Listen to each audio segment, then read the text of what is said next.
नाजरीन, आज मैं एक नहायत संजीदा और चौंका देने वाली बात आपके सामने रखने जा रहा हूँ। ये कोई आम तज्जिया नहीं है। आज जो कुछ भी कहने जा रहा हूँ वो मुख्तलिफ रिपोर्ट्स और इन शवाहिद पर मबनी है जिन्होंने शक को यकीन में बदल दिया है। सबसे पहले बात करते हैं नेतन्याहू की। नाजरीन, ये सवाल अब अफवाह नहीं रहा कि नेतन्याहू वाकई अपनी जिम्मेदारियां निभा रहे हैं या नहीं। हमारा मानना ये है कि नेतन्याहू इस वक्त दुनिया में मौजूद नहीं रहा या फिर इस हालत में नहीं है कि वो एक मुल्क को लीड कर सकें, और इसके पीछे वजूहात मौजूद हैं। आप खुद गौर करें, पुरानी तस्वीर को नई खबरों में इस्तेमाल किया जा रहा है। वीडियो जो सामने आ रही हैं, इनमें चेहरे के तासुरात, आवाज और लबो लहजा, ये सब कुछ ऐसा महसूस करवा रहे हैं कि जैसे वो हकीकत नहीं बल्कि मसनूई ज़हानत यानी AI के जरिए तैयार किया गया हो। ये कोई नई बात नहीं, दुनिया पहले भी AI के इस्तेमाल से वाकिफ हो चुकी है, मगर यहाँ इसका इस्तेमाल एक बड़े राज को छुपाने के लिए हो रहा है। एक और हैरान कुन पहलू देखें, इसराइल का एक और अहम सरकारी जहाज जो बर्लिन में गुज़श्ता 2 हफ्तों से खड़ा है और अपनी जगह से हिल तक नहीं रहा। सवाल ये पैदा होता है कि अगर सब कुछ मामूल के मुताबिक है तो फिर ये गैर मामूली खामोशी क्यों। नाज़रीन, अब आते हैं एक और अहम इंकशाफ की तरफ। अमेरिका के एक आला ओहदेदार जिसका ताल्लुक यूनाइटेड स्टेट गवर्नमेंट से था, न सिर्फ इस्तीफा दे गए हैं बल्कि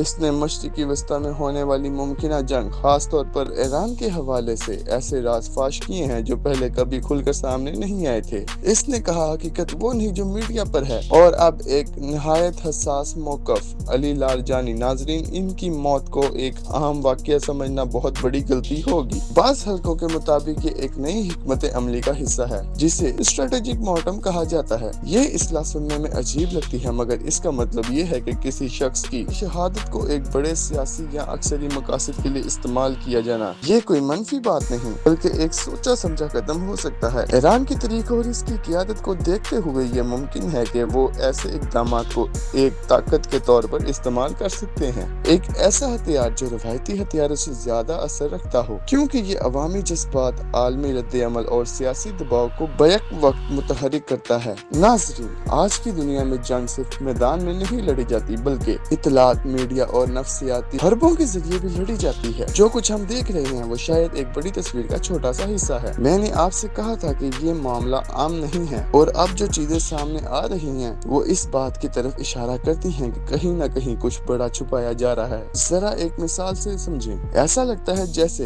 ईरान शतरंज खेल रहा है, यानी लंबी मंसूबाबंदी, सब्र और हर चाल सोच समझ कर चल रहा है, जबकि दूसरी तरफ इसराइल शायद चेस खेल रहा है, यानी फौरी रद्द-ए-अमल, जल्दबाजी और वक्ती फैसले। हालात को देखकर ये बात कुछ लोगों को दुरुस्त भी लगती है। अब असल मामले की तरफ आते हैं। हाल ही में एक तस्वीर जारी की गई जिसमें नेतन्याहू फोन पे बात करते हुए दिखाई देते हैं। इनके साथ एक फौजी अफसर बैठा है और एक और शख्स नोटिस ले रहा है। बज़ाहिर ये तस्वीर एक अहम लम्हे की बताई गई है, जैसे कोई बड़ा फैसला लिया जा रहा हो, लेकिन नाज़रीन, यहाँ ये कहानी दिलचस्प होती है। सोशल मीडिया के इस दौर में कुछ भी ज्यादा देर तक छुपा नहीं रह सकता। लोगों ने इस तस्वीर को खंगालना शुरू किया, रिपोर्ट सर्च की और मुख्तलिफ प्लेटफॉर्म पर इसकी हकीकत जानने की कोशिश की, और फिर एक हैरान कुन बात सामने आई। ये तस्वीर कोई नई तस्वीर नहीं थी बल्कि टेक्नोलॉजी के जरिए, खास तौर पर AI पर मबनी टूल्स के जरिए ये दावा किया गया है कि ये तस्वीर पहले भी मौजूद थी और इसकी तारीख काफी पुरानी है, यानी जैसे तस्वीर को हालिया वक्त से जोड़ा जा रहा है वो दरअसल पहले की है। अब यहाँ सवाल ये पैदा होता है, अगर क़यादत मुकम्मल तौर पर मुतहरिक है तो ताज़ा वीडियोस, लाइव बयानात या प्रेस कॉन्फ्रेंस क्यों सामने नहीं आ रही।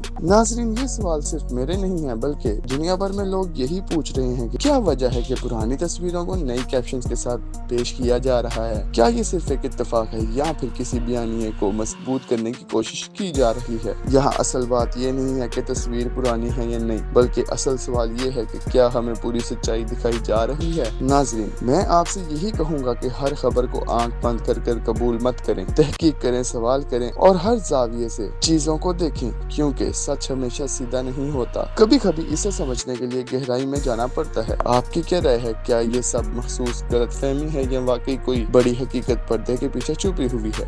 कमेंट्स में अपनी राय जरूर पेश करें। शुक्रिया।